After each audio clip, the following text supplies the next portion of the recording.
certain pieces. I mean, with say like the flower piece and then the red landscape piece. It's like I very consciously, like those pieces are almost brand new every time I set them up, because, you know, particularly with the bottles, with the red landscape piece, every time I set it up, I've tried sort of dictating the terms of it every time I set it up, and every time I do it, it rings so flat to me. So I've just sort of given up on that director's part of it, and I just say, okay, the hell with it, I'm just going to put it together and see what happens with it. And then as I do that is when it really starts vibrating.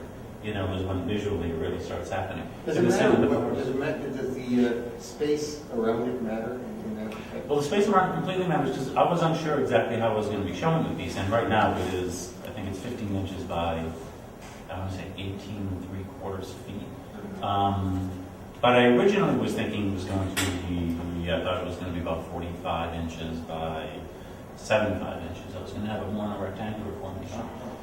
But I mean, in the space, I mean, I have to react to the space, and that's how we reacted to it. I was thinking of it as being more engaged with the window space and being more engaged with the outside as people would walk by. But then I thought, if I can bisect the space, I mean, it starts really, again, vibrating with the architecture, with the actual space here, and that's how I wanted to do it. Then the word is installation. Yes, absolutely. Okay. Yeah. And then the flower piece, you know, every time I set it up, it comes up, like sometimes it becomes more oval shaped, sometimes it's much, you know, flatter, but every time I do it, there's something new that comes up with it, and that's just by virtue of the fact that it's a piece that's made up of, you know, 85 different components, none of which really want to do what you want it to do at any certain time. So you essentially sort of roll with the punches with it, and then you kind of direct it a little bit, and then, you know, and then it balances itself. And once it balances itself is when I feel like it really starts happening, and then I can start playing with light on it, and then, you know, light and shadow and texture start really coming out of it. But they sort of settle themselves. Like those two pieces particularly, they settle themselves. You know, and they sort of complete pieces themselves, as opposed to these, which they do. The landscape pieces complete themselves, but they're much more of a. I'm starting at A, and then, you know, after a week I'll be at K, and then, you know, after a week and a half I'll be at the end of it, and I sort of know what it's going to look like by the time I get finished.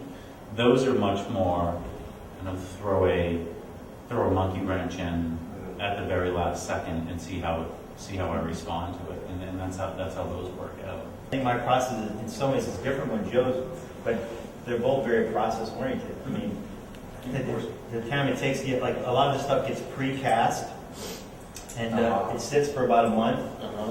And then depending on what it's always precast, and then depending on when I decide to release it out of the mold or what I'm casting it in, it comes out in a different state. Sometimes you get something that's kind of very dry, pretty much, that you can shape. And then sometimes you get something like this piece, which is basically totally wet underneath. And that's why it looks the way that it does. Mm-hmm. Because the surface was dry, but below it was still wet when it goes on. Mm-hmm.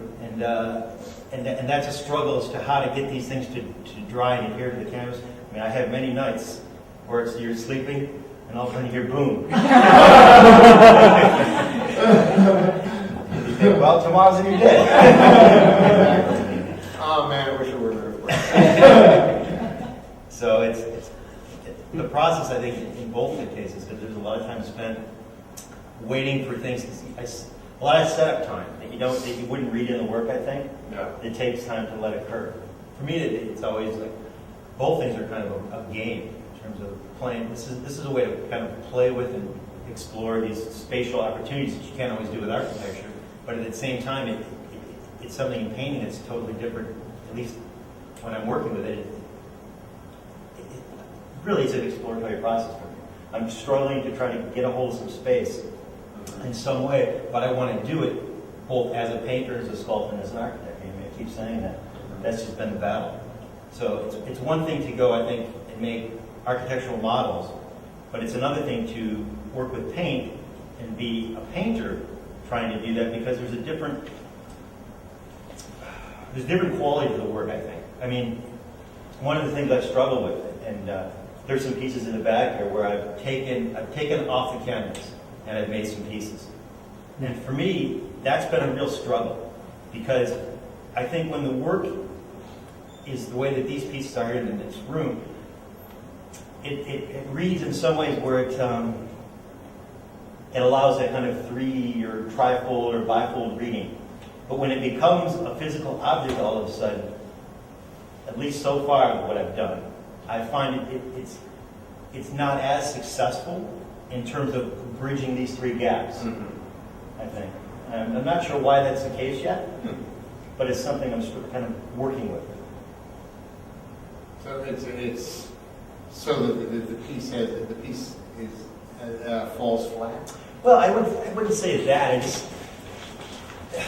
The game for me is, again, it's about those 3 disciplines and how to kind of do that. And I think when at least I haven't found a successful way to pull it off the wall and make a piece that for me as an architect can be successful as a mixture of painting, architecture, and sculpture and be there. It hasn't caught all of those things really well. Okay. It ends up leaning to one side more than another in some way that Oh, okay.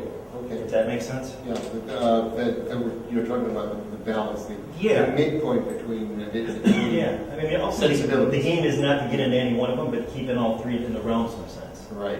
Right. Okay. And so, and again, this is something I'm struggling with, so I don't have the direction, the answer, or anything in any kind of way. Just kind of an observation as a process of making these things that I've kind of noticed. I was about to say with you, Chris, is I think, and I don't know if this has a reflection on me, but because your endeavor, the history is so rich that you're fighting it, right, in some way, or that you're addressing, and sometimes that's why maybe it's not kind of, it's not getting there. It's hard to deal with the history of painting, and sometimes that's why I feel like I'm a sculptor. You know, it's like when I used to be in a band, I could have played lead guitar or I could have played bass. And I'm like, bass is kind of cool. And everybody plays lead guitar.